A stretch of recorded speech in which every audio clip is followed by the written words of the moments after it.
Okay, let's look at a practice question where we're going to use the periodic table to figure out what the nature of different chlorides are going to be, whether they're ionic or covalent. Okay, and so here's our friend, the periodic table. And the idea is that the positions of the different elements in the periodic table help you figure out some of the different properties that these things have. Okay, and so we're looking at chlorine, which is right here. And we want to see what happens when you combine different elements with chlorine. So I want to look at potassium, nitrogen, iodine, magnesium, phosphorus, and carbon. Okay, so first, let's look at where potassium is. So potassium is right here, and chlorine is pretty far away.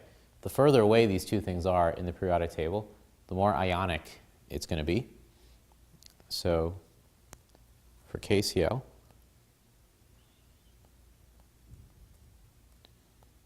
this should be ionic. Now let's look at nitrogen. Nitrogen is right here, relatively close to chlorine. They're both in the nonmetal family. So when those form, they're going to share the electrons. So that's going to be closer to being covalent.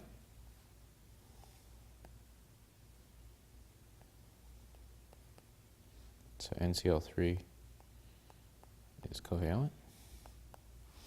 Now let's look at ICl. Okay, once again, iodine is right here. The same group or family as chlorine, also nonmetals. So there's also going to be shared electrons, covalent bond.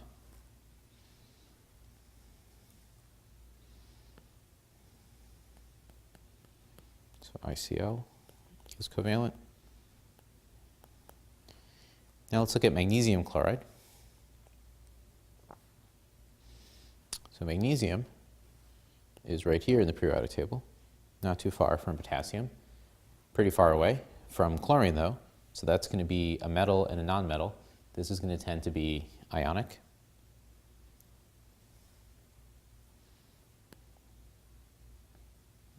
So magnesium chloride is going to be ionic.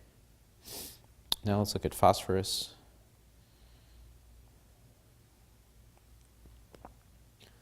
Phosphorus is right here.